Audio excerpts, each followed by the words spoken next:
Hi students, class 12 का chapter first है solid state और इसका लेक्चर नंबर 12। आज ये हमारा लास्ट चैप्टर होगा इस चैप्टर 1 का। इसके अंदर हम फिनिश कर देंगे इस चैप्टर को। तो जो टॉपिक है हमारा वो आज का है magnetic properties of solid. Solid की क्या मैग्नेटिक प्रॉपर्टीज होती है, किस किस टाइप की होती है और कैसे करते हैं, वो सभी इसके अंदर हम बात करेंगे। तो सबसे फर्स्ट मैग्नेटिक प्रॉपर्टीज के अकॉर्डिंग जो आपका सॉलिड होता है वो 5 टाइप का होता है। तो यहाँ पे हम राइट कर सकते हैं देयर आर 5 टाइप्स। फर्स्ट जो होता है वो होता है आपका पैरा मैग्नेटिक, या इसको आप पैरा मैग्नेटिज्म भी बोल सकते हैं, ठीक है। या इसको हम पैरा मैग्नेटिज्म बोल सकते हैं, ठीक है। सेकंड जो होता है हमारा वो होता है आपका डायामैग्नेटिक,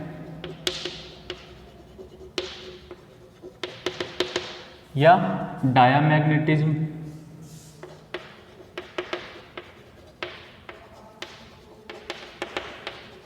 जो भी आपको बोलना है बोल सकते हो।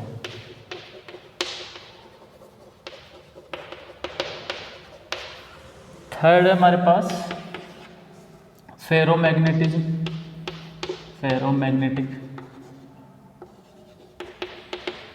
या फेरोमैग्नेटिज्म।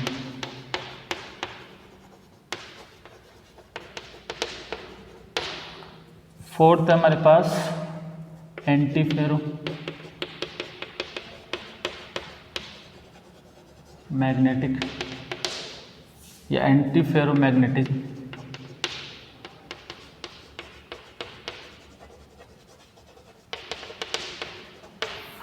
फिफ्थ है हमारे पास फेरीमैग्नेटिक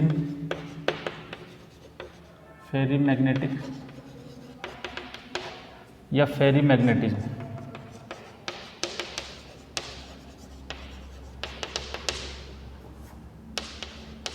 ठीक है। तो ये 5 तरह के हमारे पास सॉलिड्स होते हैं अकॉर्डिंग टू मैग्नेटिक प्रॉपर्टीज। सबसे फर्स्ट हम बात करते हैं, सबसे पहले हमें इन दोनों को समझना है। ये दोनों समझ में आएंगे, उसी के बाद ये तीनों आपको आसानी से समझ में आ जाएंगे। तो पैरामैग्नेटिज्म क्या होता है, पहले तो इसको पहचानने का तरीका देखो, दोनों को समझते हैं। पैरामैग्नेटिक को कैसे पहचानते हैं, अगर किसी सॉलिड के अंदर, अब सॉलिड आपका आयन से मिलके बना होता है, ठीक है, और एटम से मिलके बना होता है।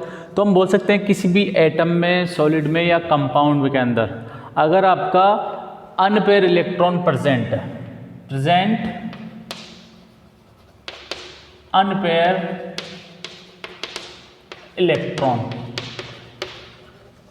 अनपेयर इलेक्ट्रॉन्स है, प्रेजेंट अनपेयर इलेक्ट्रॉन, तो वहां पे क्या होगा, पैरामैग्नेटिक होगा। यहां पे क्या होगा, अनपेयर इलेक्ट्रॉन प्रेजेंट नहीं होगा, नो प्रेजेंट अनपेयर इलेक्ट्रॉन्स, ठीक है। और बाकी इन सब में भी आपका अनपेयर इलेक्ट्रॉन प्रेजेंट होता है।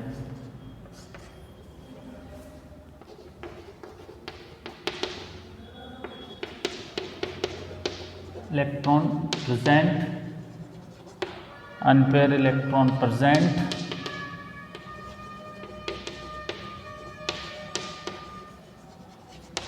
Unpaired electron present.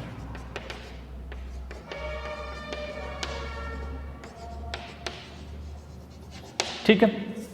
अब आप बोलोगे कि इसको पहचानने का तरीका अनपेयर इलेक्ट्रॉन है, इन सबको भी अनपेयर इलेक्ट्रॉन है, तो फिर इनको कैसे करेंगे। तो देखो, इसको पैरामैग्नेटिक को पहचानने का तरीका हमारे पास है। अगर पैरामैग्नेटिक से ज़्यादा मैग्नेटिक होगा तो वो क्या होगा, फेरोमैग्नेटिक। जैसे कि मान लो 100 मैग्नेटिक यूनिट आपके पास, अगर पैरामैग्नेटिक है तो 100 है। मान लो ये 100 से ज़्यादा जा रहा है, मतलब उम्मीद से ज़्यादा मैग्नेटिक है, तो वो हो जाएगा आपका फेरोमैग्नेटिक। अगर उम्मीद से कम है तो वो क्या हो जाएगा, फेरी। मतलब पैरामैग्नेटिक से ज़्यादा होगा तो क्या होगा, फेरोमैग्नेटिक, और पैरामैग्नेटिक से कम होगा तो वो क्या होगा, फेरी मैग्नेटिक, और जो बिल्कुल जीरो होगा वो क्या होगा, एंटी फेरोमैग्नेटिक। तो यहाँ से इससे कंपेयर करेंगे सबको, पैरामैग्नेटिक से। अगर ज़्यादा हुआ तो फेरो, कम हुआ तो फेरी, और बिल्कुल ही जीरो हुआ तो एंटी फेरोमैग्नेटिक। मतलब आना चाहिए था 100 और यहाँ पे मिल रहा है मान लो 150, तो ये क्या हो गया, फेरो का हो गया। मान लो 100 में से आपको मिला है 75, तो क्या हो गया, फेरी, और 100 में से 0 तो मतलब आपका एंटी फेरो। मतलब इसी एक रफ स्केलिंग बताइए मैंने आपको, ऐसा नहीं होता है, ठीक है। तो इस तरीके से हम पहचानते हैं, बाकी इनका कोई स्पेशल टाइप का तरीका नहीं होता है। आज तक अभी प्रेजेंट टाइम तक ये तरीका नहीं बनाया था कि एग्जैक्ट क्या प्रोसेस है फेरोमैग्नेटिक निकालने का, या एंटी फेरोमैग्नेटिक निकालने का, या फेरी मैग्नेटिक का। बस इसको कंपेयर किया जा सकता है पैरामैग्नेटिक से, ठीक है। और वो कंपैरिजन आपको नहीं करना, आपको केवल इतना समझना है कि पैरामैग्नेटिक, एंटी पैरामैग्नेटिक, फेरी मैग्नेटिक, और ये इनकी डेफिनेशन क्या है और एग्जाम्पल क्या है, बस इतना समझना आपको, ठीक है। तो यहाँ पे सबसे फर्स्ट हम बात करते हैं कि ये अनपेयर इलेक्ट्रॉन और नो अनपेयर इलेक्ट्रॉन को कैसे निकाला जाता है। जैसे कि अगर हम एग्जाम्पल लें, जैसे कि मान लो कि ये क्लोरीन है आपके पास, ठीक है। क्लोरीन का एटॉमिक नंबर होता है 17। इसका इलेक्ट्रॉनिक कॉन्फ़िगरेशन जब आप करते हो तो यहाँ पे कितना होता है, 1s², 2s², 2p6, 3s², 3p। तो ये 10, 12 और 6, 12 और 6 18 हो गया, जबकि इसके अंदर 5 होता है, ठीक है। तो ये हमारे पास क्लोरीन का हो गया एटॉमिक नंबर। तो अब देखो आप जब इसका आप लास्ट सेल का ऑर्बिटल डायग्राम बनाओगे, जैसे कि यहाँ पे पी के अंदर कितने इलेक्ट्रॉन है, 5, तो हमें पता है पी के अंदर 3 सब सेल होते हैं। तो ये 5 इलेक्ट्रॉन अगर हम बढ़ना चाहें तो 1 2 3 4 5। यहाँ पे देखो कितने अनपेयर इलेक्ट्रॉन है, ये अनपेयर इलेक्ट्रॉन है यहाँ पे।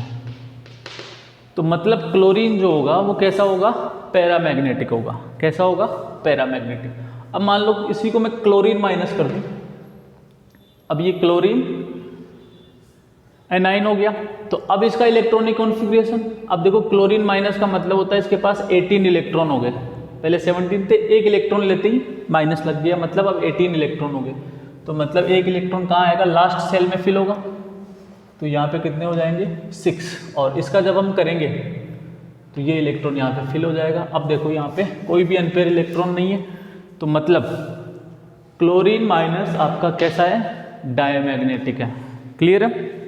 तो कोई भी पूछ सकता है आपसे, बताओ आपका क्लोरीन पैरामैग्नेटिक है जबकि क्लोरीन माइनस डायमैग्नेटिक है, क्यों? तो ये आपका किसकी वजह से, अनपेयर इलेक्ट्रॉन की वजह से ये आपका पैरामैग्नेटिक है, और यहाँ पे अनपेयर इलेक्ट्रॉन नहीं है इसलिए कैसा है, डायमैग्नेटिक। क्लियर है सबको।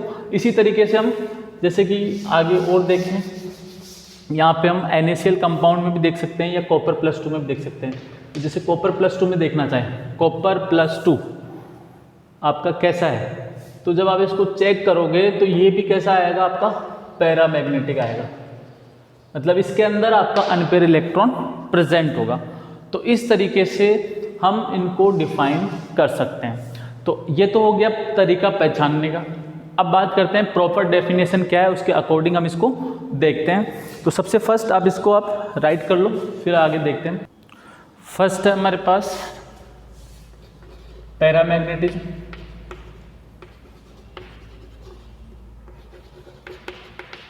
तो सबसे फर्स्ट पहले हमने क्या देखा था कि इसको कैसे आइडेंटिफाई करते हैं। अब हम जानेंगे इसकी डेफिनेशन क्या होती है, इसके एग्जाम्पल क्या होते हैं। तो देखो पैरामैग्नेटिज्म क्या होते हैं, अगर किसी पैरामैग्नेटिज्म सॉलिड को हम मैग्नेटिक फील्ड में अगर रखते हैं तो वो मैग्नेटिक फील्ड को अगर वीकली अट्रैक्ट करता है, मतलब अपनी तरफ अट्रैक्ट करता है, वीकली करता है, तो उसको बोलते हैं पैरामैग्नेटिज्म। अगर स्ट्रांगली करेगा तो मतलब पैरा से ज़्यादा, मतलब फेरोमैग्नेटिज्म। क्लियर सबको यहाँ से। तो यहाँ से हमारे पास क्या हो जाएगा, दोज सॉलिड्स या सब्सटेंस, जो भी आप लिखना चाहो, those solids which can weakly attract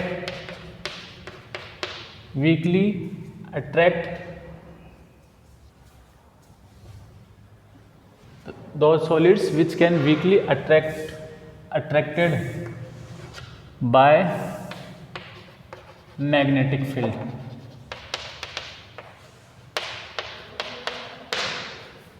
magnetic field को वीकली अट्रैक्ट करते हैं, वो आपके क्या होते हैं, is known as paramagnetism.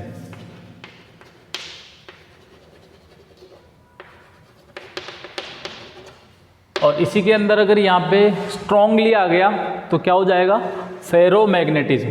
Clear है। अब इसको आइडेंटिफाई करने के लिए हमने क्या कॉन्सेप्ट देखा था, इसमें अनपेयर इलेक्ट्रॉन प्रेजेंट होते हैं, तो यहाँ पे हम राइट कर सकते हैं present at least one unpaired electron. हमने देखा था कि कम से कम इस कंडीशन को कंप्लीट करने के लिए आपके पास एटलीस्ट वन अनपेयर इलेक्ट्रॉन होना चाहिए, ज़्यादा भी हो सकता है और मोर। तो present at least one unpaired electron और मोर। इसका डायग्राम देखें तो जैसे कि मान लो हमारे पास ये हमारे पास कोई पैरामैग्नेटिज्म सॉलिड है, ठीक है, ये हमारे पास कोई पैरामैग्नेटिक सॉलिड। अगर मान लो ये हमारे पास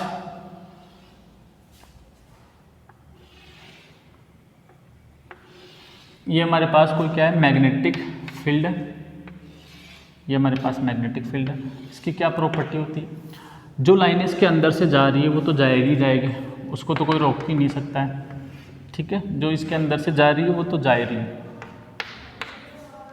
बट जो इसके अंदर से नहीं जाती उनको भी ये क्या कर लेता है, अपनी तरफ अट्रैक्ट कर लेता है, उनको भी ये अपनी तरफ अट्रैक्ट कर लेता है। जैसे जो बाहर से जा रही थी उसको भी अपनी तरफ अट्रैक्ट कर लेगी। तो ये होती है आपकी पैरामैग्नेटिक प्रॉपर्टी, ठीक है। अब इसके एग्जाम्पल देख लेते हैं, इसके क्या क्या एग्जाम्पल हो सकते हैं।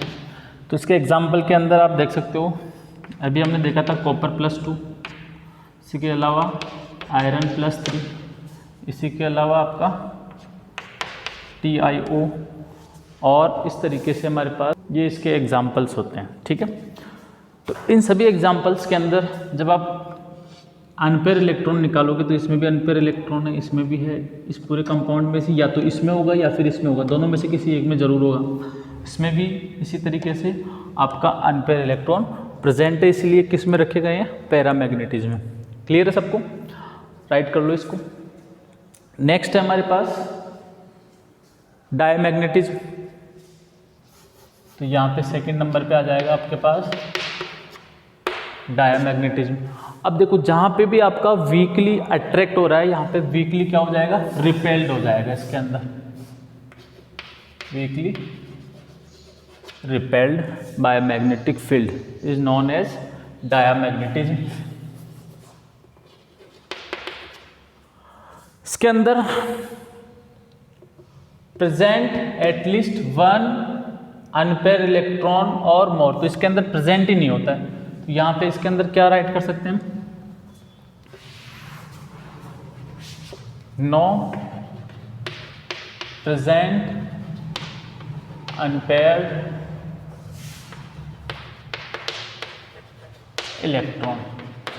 इसके अंदर कोई भी अनपेयर इलेक्ट्रॉन प्रेजेंट नहीं होता है।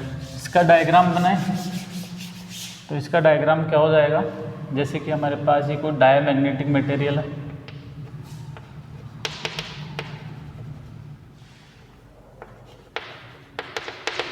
तो ये क्या करता है, जैसे कि ये मैग्नेटिक फील्ड के अंदर इसको रखा, ठीक है, तो ये क्या करता है, इसके अंदर जो इसके अंदर से होकर जाने वाली लाइनें होती है वो भी कहाँ से निकल जाती है, बाहर से निकल जाती है। जैसे ये इसके अंदर से जा सकती थी, लेकिन ये भी कहाँ से निकलेगी, बाहर से निकल जाएगी। इसी तरीके से ये बाहर से निकल जाती है लाइन, मतलब कि ये क्या करता है, रिपेल्ड करता है इसको। जो अंदर से लाइनें निकलती वो भी कहाँ से निकल रही है, बाहर से निकल रहा है, जबकि इससे पहले वाले में जो बाहर से निकल रही थी वो भी अंदर से। तो मतलब ये वीकली है आपका, रिपेल्ड करता है पर स्ट्रांगली रिपेल नहीं करता है, वीकली रिपेल करता है, उसको बोलते हैं डायमैग्नेटिज्म। ठीक है, इसके एग्जाम्पल देख लो आप। इसके एग्जाम्पल हमारे पास क्या क्या है, तो ये इसके एग्जाम्पल हो गए डायमैग्नेटिक के। तो डायमैग्नेटिक और पैरामैग्नेटिक आपको अच्छे से क्लियर हो गया। पैरामैग्नेटिक वो होते हैं जिनमें अनपेयर इलेक्ट्रॉन होता है, और डायमैग्नेटिक वो होते हैं जिसमें अनपेयर इलेक्ट्रॉन नहीं होता है। ये दोनों वीकली अट्रैक्ट और रिपेल्ड होते हैं, मतलब पैरामैग्नेटिक में अट्रैक्ट होगा और इसमें रिपेल्ड होगा। तो ये इसका डायग्राम हो गया, ये एग्जाम्पल होगी। तो ये अगर आपको अच्छे से समझ में आ गया है तो आगे वाले ऑटोमेटिक आपको अच्छे से समझ में आ जाएंगे। राइट कर लो इसको। थर्ड है हमारे पास फेरोमैग्नेटिज्म। फेरोमैग्नेटिज्म क्या होता है, पहले वाली जो डेफिनेशन थी उसी के अंदर बस यहाँ पे ऐड हो जाएगा, स्ट्रांगली अट्रैक्टेड। ठीक है, इसके साथ इसके अंदर क्या होता है कि जैसे आप मैग्नेटिक फील्ड हटाओगे आपके इस टाइप के सब्सटेंस से, तो ये खुद भी क्या बन जाएगा, परमानेंट मैग्नेट बन जाएगा। तो and exhibit permanent magnetism even in the absence of magnetic field. जैसे कि एग्जांपल देता हूँ मैं आपके पास, अगर कोई सब्सटेंस है, मैंने इसको मैग्नेटिक फील्ड के अंदर रखा, तो अब ये सब्सटेंस भी किसकी तरफ वर्क करने लग गया, मैग्नेट की तरफ वर्क करने लग गया। तो ये आपका पैरामैग्नेटिक हो गया। अगर मैं इसको हटा लूँ तो आपका इसका मैग्नेटिक प्रॉपर्टीज़ क्या हो जाएगी, हट जाएगी, तो इसको बोलते हैं हम पैरामैग्नेटिक। ठीक है, बट अगर मैं फेरोमैग्नेटिक टाइप का रखता हूँ यहाँ पे सब्सटेंस, तो अभी ये किसकी तरफ वर्क कर रहा है, मैग्नेट की तरह। अगर मैंने मैग्नेटिक फील्ड हटा दिया तो उसके बाद भी ये परमानेंट मैग्नेट की तरह काम करेगा। ठीक है, तो ये आपका इस टाइप के जो सॉलिड्स होते हैं वो यूज़ होते हैं मैग्नेट बनाने के लिए। मतलब एक बार मैग्नेटिक फील्ड में रखो तो ये बाद में परमानेंटली क्या बन जाएंगे, मैग्नेट बन जाएंगे। इस टाइप के सॉलिड्स को बोलते हैं फेरोमैग्नेटिज्म। मतलब पैरामैग्नेटिज्म से इसमें स्ट्रांगली अट्रैक्टेड होता है, इससे इसमें ज़्यादा होता है। ठीक है, तो उसको बोलते हैं पैरामैग्नेटिज्म। अब ऐसा क्यों होता है इसके अंदर, तो वो चीज़ यहाँ पे देखते हैं, इसमें पैरामैग्नेटिज्म से हट के क्यों होता है।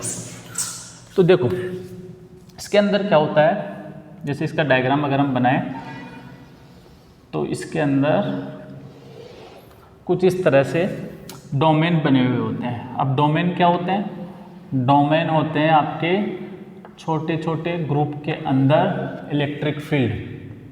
ठीक है, मान लो एक ग्रुप वर्क कर रहा है इस साइड में, एक ग्रुप वर्क कर रहा है इस साइड में, ऐसे इस तरह से। ठीक है, ये कुछ आजू बाजू में आपका वर्क कर रहा है, इनके अंदर मैग्नेटिक फील्ड। बट जैसे ही आप इसके पास मैग्नेटिक फील्ड लेके जाओगे, जब आप इसके पास मैग्नेटिक फील्ड लेके जाओगे, ठीक है, इसको ध्यान से देखना, अभी तो ऐसे ही पड़े हैं इसके अंदर। जैसे आप इस टाइप के सॉलिड्स के अंदर इसके पास में मैग्नेटिक फील्ड लेके जाओगे तो इन सब की डायरेक्शन क्या हो जाएगी, सेम हो जाएगी। मतलब ये एक ही डायरेक्शन में वर्क करना स्टार्ट कर देते हैं, यानी कि इनके जितने भी मैग्नेटिक पोल्स है वो एक ही डायरेक्शन में वर्क करना स्टार्ट कर देंगे।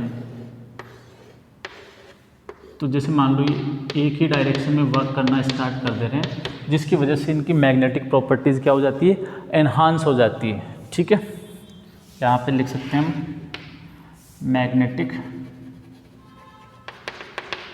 Properties enhanced. इन्हांस्ड का मतलब होता है उम्मीद से ज़्यादा मैग्नेटिक बिहेवियर शो करने लग जाता है। ठीक है, तो ये इसके अंदर ये डोमेन का पता चल गया। डोमेन क्या होता है, इधर उधर पड़े रहते हैं। जैसे कि मान लो कि ऐसे समझो कि ये 100 आदमियों का ग्रुप है, इधर फोर्स लगा रहा है, 20 आदमियों का ग्रुप इधर लगा रहा है, ऐसे करके ओवरऑल सारे आदमी इधर उधर अपना फोर्स लगा रहे हैं। तो अभी इसकी मैग्नेटिक प्रॉपर्टी कम है। ठीक है, लेकिन जैसे इसको मैग्नेटिक फील्ड में रखेंगे, इनके अंदर क्या हो जाता है, यूनियन हो जाता है और ये एक ही डायरेक्शन में वर्क करने लग जाते हैं। तो इस वजह से इसके अंदर मैग्नेटिक बिहेवियर क्या हो जाएगा, इन्हांस हो जाएगा, उम्मीद से ज़्यादा हो जाएगा कि इतने सारे एक साथ कैसे यूनियन में हो गए। ठीक है, तो ये हमारा फेरोमैग्नेटिज्म होता है। इसके एग्जाम्पल देख सकते हैं, इसके एग्जाम्पल है, इसका जो सबसे मोस्ट फेमस एग्जाम्पल है वो है आपका आयरन। आयरन, निकल, कोबाल्ट और CrO, ये इसके इम्पोर्टेंट है। सबसे ज़्यादा इसमें फेमस एग्जाम्पल है इसका आयरन। राइट कर लो इसको। अब नेक्स्ट है आपका एंटी फेरोमैग्नेटिज्म और फेरी मैग्नेटिज्म। इसके लिए सबसे फर्स्ट बात करते हैं, इसमें भी अनपेयर इलेक्ट्रॉन है, इसमें भी अनपेयर इलेक्ट्रॉन है, तो यहाँ पे हम राइट कर सकते हैं प्रेजेंट अनपेयर इलेक्ट्रॉन।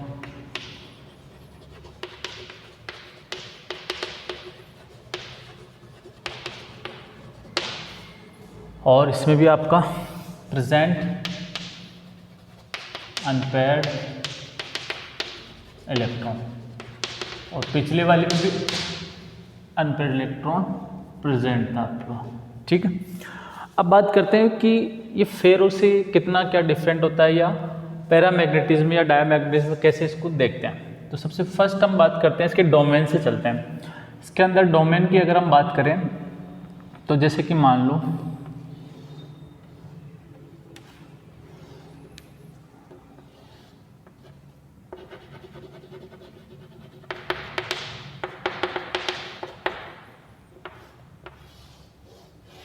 देखो, इसके अंदर जो डोमेन है उसके अंदर एक ग्रुप बने हुए हैं आपके। ठीक है, 4 बना देता हूँ ताकि आपको अच्छे से क्लियर हो जाएगा।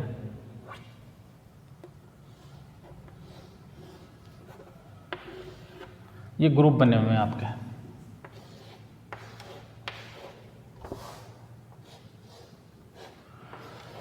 ठीक है, अब एंटी फेरो है, मतलब वही इधर उधर पड़े हुए हैं, जैसे कि ये इधर पड़ा हुआ है ग्रुप में, ये इधर है, ये इस तरीके से, और ये कुछ इस तरीके से आपका दे रखा है।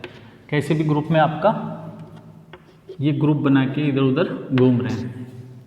लेकिन जैसे ही मैग्नेटिक फील्ड में रखेंगे इनको, तो अगर एंटी है, एंटी का मतलब यहाँ पे नेट जो मैग्नेटिक मोमेंट होगा वो कितना होना चाहिए, 0 होना चाहिए।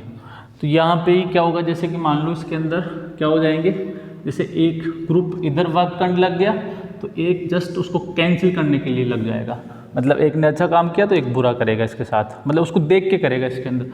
फिर से एक ने ऊपर किया तो एक ने नीचे किया। तो जब आप ओवरऑल इसका मैग्नेटिज्म देखोगे तो कितना आएगा, 0 आएगा। तो यहाँ पे अगर हम बात करें नेट मैग्नेटिज्म, इसमें कितना आएगा, हमेशा 0। तो एंटी फेरोमैग्नेटिज्म की यही खास बात होती है कि इसके जो डोमेन्स होते हैं वो मैग्नेटिक फील्ड में रखते ही एक दूसरे के अपोजिट वर्क करने लग जाते हैं, जिससे कि सारे मैग्नेटिक जो आपका पोल्स है वो सब क्या हो जाते हैं, कैंसिल हो जाते हैं। तो यहाँ पे नेट मैग्नेटिज्म कितना आता है, 0 आता है। ठीक है, और इसके एग्जाम्पल सब देख लेते हैं, अभी एग्जाम्पल्स भी देख लेंगे हम। सबसे फर्स्ट बात करते हैं फेरी मैग्नेटिज्म की। फेरी मैग्नेटिज्म में क्या होता है, देखो ये इसी तरीके से हमारे पास क्या होता है, मैग्नेटिक फील्ड लगा है इसके अंदर भी, और इसी तरीके से एक बॉक्स और बना लेते हैं इधर। देखो इसी के अंदर भी मैंने 4 लिए, आपके 4 डोमेन ले लिए। यहाँ पे डोमेन क्या होता है, group of tiny magnetic fields का ग्रुप होता है। छोटे छोटे मैग्नेटिक फील्ड आपस में एक जगह यूनियन बना के रहते हैं, इसको बोलते हैं हम डोमेन। तो जैसे कि मान लो ये ग्रुप इधर वर्क कर रहा है, ये ग्रुप इधर वर्क कर रहा है, ये ग्रुप इधर वर्क कर रहा है, ये किधर कर रहा है पता नहीं, जिधर भी इधर उधर आपको लगाना है। लेकिन जैसे इसमें मैग्नेटिक फील्ड अप्लाई करेंगे, फेरी है मतलब पैरामैग्नेटिक से क्या होगा, कम होगा, और 0 से क्या होगा, ज़्यादा होगा।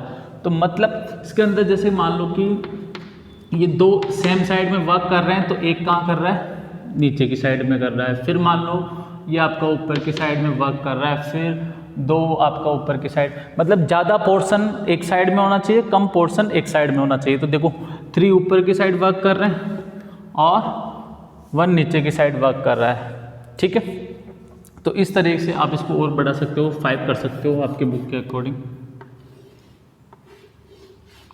जैसे कि ये 2 नीचे और ये फिर 2 ऊपर, फिर ये नीचे,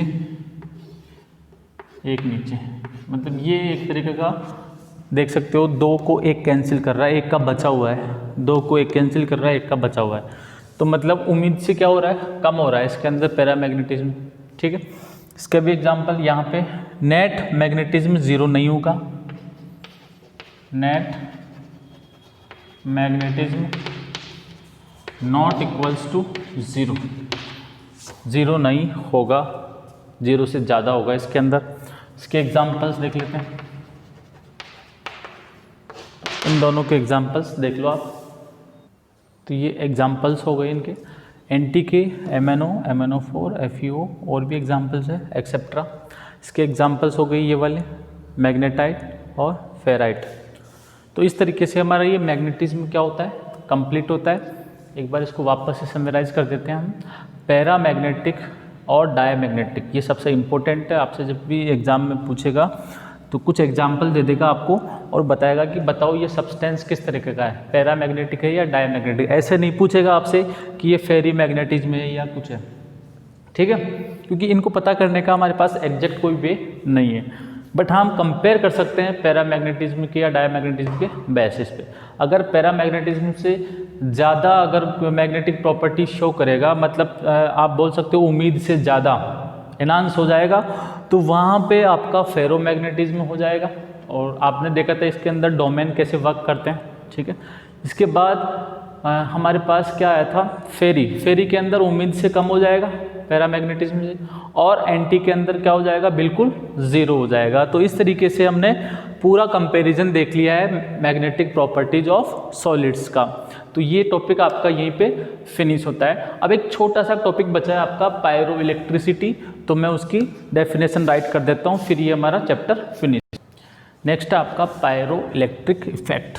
अब ये क्या होता है, देखो मान लो आपके पास कोई नॉन कंडक्टर है या नॉन सॉलिड है आपका नॉन कंडक्टर।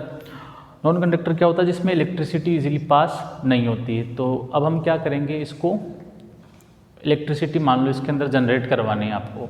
तो आपने एक नॉन कंडक्टर टाइप का सॉलिड लिया और उसको आपने हीट किया, अच्छे से हीट करोगे तो उसके अंदर क्या हो जाएंगे, पोल्स जनरेट हो जाएंगे, मतलब पार्शियली आपका पोल्स जनरेट हो जाएंगे।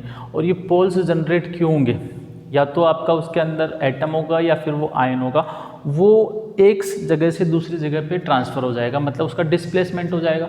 तो due to displacement of atom and ion electricity क्या हो जाएगी, प्रोड्यूस्ड हो जाएगी। इलेक्ट्रिसिटी का प्रोड्यूस होना ही आपका क्या होता है, पायरो इलेक्ट्रिक इफेक्ट होता है। तो एक छोटा सा टॉपिक है, कोई ज़्यादा इम्पोर्टेंट नहीं है, ठीक है। तो हमारा ये चैप्टर 1 क्या होता है, फिनिश होता है। आई होप आपको इस चैप्टर में अच्छे से समझाने की कोशिश की है मैंने, तो आपको समझ में आया होगा, ठीक है। मिलते हैं फिर नए चैप्टर में। नेक्स्ट चैप्टर अपना होगा सॉल्यूशंस। तब तक के लिए बाय।